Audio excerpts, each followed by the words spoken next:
Это третий уровень ада, ад жадности. В жизни люди, которые переедают и расточают еду, после смерти они попадают сюда, чтобы страдать бесконечными муками. А вот и второй уровень, ад похоти. Те, кто зависимы от похоти, после смерти все они приходят сюда, чтобы страдать. Если вы не заботитесь о себе и наносите вред своему телу, после смерти вы попадаете в седьмой уровень ада насилия. Корни дерева будут поедать ваше тело целиком, чтобы жить вечно в одиночестве. И все же, в месте, куда приходят только мертвые, сегодня пришел живой человек, и это Данте. Данте только что открыл дверь своего дома после возвращения с крестового похода, чтобы обнаружить, что все в его доме были убиты. Вороны клюют тело его отца, но Данте искал только свою жену. Именно тогда он нашел свою умирающую жену. Она держалась на последнем вздохе, чтобы попрощаться с Данте. Его жена была чиста и добра всю жизнь. После ее смерти ее душа должна была пойти в рай. Но тут Люцифер, царь ада, появился из ниоткуда, утверждая, что собирается взыскать свои долги, взять жену Данте в ад и жениться на ней. Данте быстро вызвал своего коня и погнался за ним. Он гнался, но в конце концов остановился у ворот ада. Данте был опустошен и был в отчаянии. Внезапно из земли выросли лозы, как щупальца. Они подняли Данте высоко в воздух и запечатали крест в его теле. Данте внезапно получил огромную силу. Он разбил ворота ада голыми руками, но когда он вошел, он обнаружил, что нет никаких признаков его жены. Он видит бесчисленные души, постоянно падающие в бездну. И тогда Вергилий, бог, который утверждал, что пришел, чтобы провести Данте, чтобы спасти его жену, появился за ним. Он сказал Данте, причина, по которой его жена была увезена, заключалась в том, что она сделала ставку с Люцифером. Люцифер ставил на то, что вы предадите любовь между вами, и она проиграла. Оказывается, что перед тем, как Данте отправился на войну, он и его жена клялись при свете луны. Он никогда не будет касаться другой женщины. По пути с армией он не смог устоять перед своим желанием и занялся сексом с девушкой-заключенным. Все, что он мог сделать, это наблюдать, как Люцифер забирает его жену. Но Данте не хочет сдаваться. Даже если бы ему пришлось пройти 9 уровней ада в одиночку, вскоре они достигли края первого уровня ада. Неживые, которые упали в ад, они должны войти в деревянную лодку Харона. Как только Данте ступил на борт, Данте попросил Харона отвезти его к его жене. Харон отказался и вызвал демонов. Данте был вынужден сражаться с ними. Ранее Данте убил много людей в войне, и эти демоны были для него недостойны. Он поднял косу и ударил Харона прямо в жизненно важные органы. Из-за потерянного контроля Харон разбился о скалы у реки. Он не ожидал быть побежденным человеком. Позже два человека продолжают свой путь. Вскоре они достигли самой глубокой части первого круга ада. Здесь Минос, судья ада, и мертвые выстраиваются один за другим. Он будет судить каждого человека в соответствии с его грехом. Данте подходит к Миносу, пытаясь попросить его их пропустить, но Минос сказал Данте уйти. Кажется, назревает еще одна драка. Минос огромен, но его движения были медленными. Данте порезал его своей косой.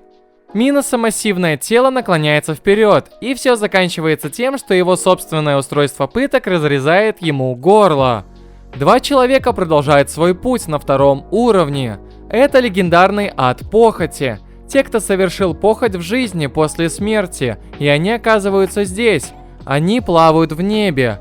Затем они пришли на третий уровень ада, ада жадности. Люди, которые переедают в жизни, будут наказаны здесь. Они жадны по своей природе. Даже после смерти они продолжают есть. Если они не будут осторожны, их проглотит монстр третьего уровня. Тем не менее, Вергилий говорит Данте, чтобы попасть на следующий уровень, Данте должен был попасть в живот этого монстра. У Данте не было выбора, кроме как войти.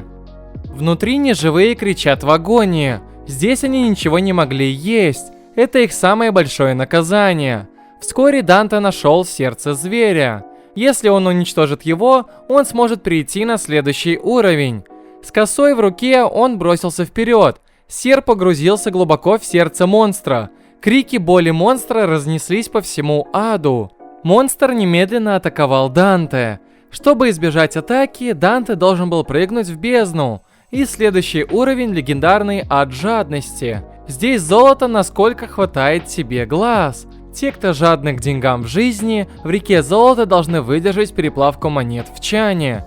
Глядя на эту сцену перед глазами Данте, он подумал о своем отце. Его отец считал свои деньги. Он нашел 3 пропавшие золотые монеты. Так что он обратился к своей матери и спросил ее. Это были только 3 монеты, которые пропали. Отец Данте очень сильно избил свою мать. Человек, который так жаден к своим деньгам, как он, вероятно, был бы отправлен сюда тоже. И, конечно же, его отец появился прямо перед ним. Он сказал ему, Люцифер обещал, что если он убьет Данте здесь, он даст ему золотую шахту и свободу. Отец и сын не проявили никакого уважения к своей привязанности и немедленно начали сражаться. Один за деньги, другой за свою жену. Он пнул своего отца в реку золота и, не оглядываясь, он отвернулся. Они прибыли на 5-й уровень ада ярости. Мертвые на этом уровне злы и жестокие. Они убивают друг друга, вечно мучаясь в этом грязном аду. Именно тогда Данте был окружен бесчисленными неживыми руками. И если вас утянут руки, то вы будете навсегда погружены в кипящую кровь своих жертв. Тут нет выхода, и чтобы продвинуться дальше, Вергилий вызывает Несса Кентавра. Несс переносит 2 мужчин через кипящий бассейн крови.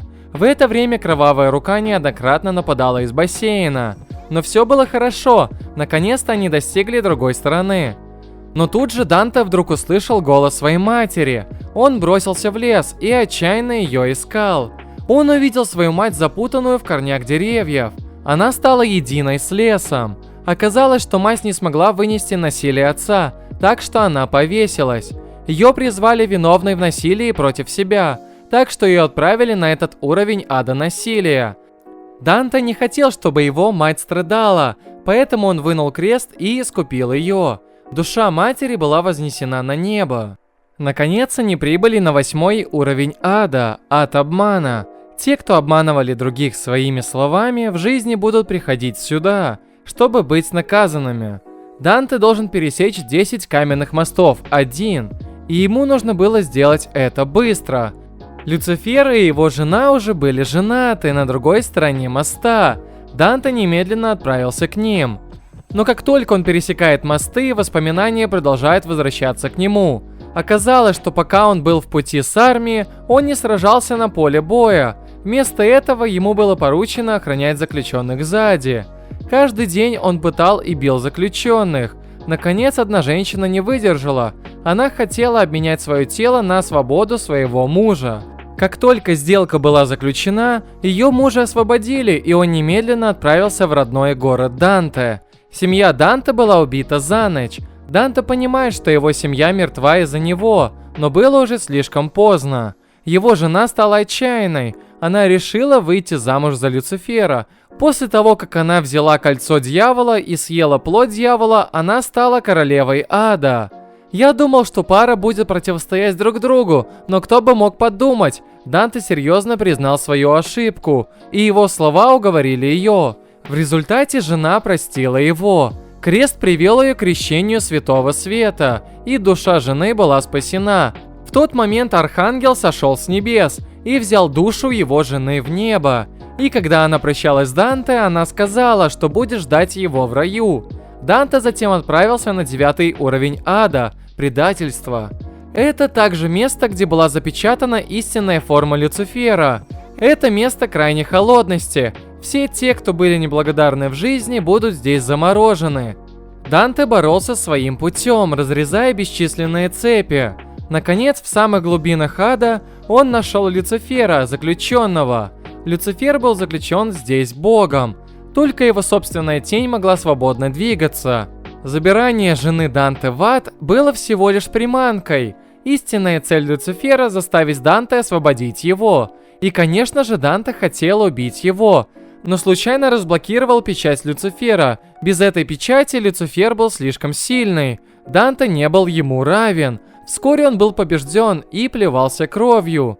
Думая, что его жена все еще ждет, Данте снова вынул свой крест. Он просит Бога дать ему силу, чтобы победить Люцифера. В следующий момент крест на его груди начал ярко светиться, и он снова запечатал Люцифера. Жалко господина Ада, но эта история не заканчивается здесь. Данте затем отправится в чистилище, где ожидались более жестокие приключения, но не тут-то было. Чистилище — это просто место для мертвых, чтобы размышлять, между небом и адом. Внутри есть башня, у которой 7 уровней. Каждый уровень — это смертный грех. На каждом уровне вы должны победить один грех. Когда вы достигаете вершины, вы можете взойти на небо. Вот такая вот история про ад.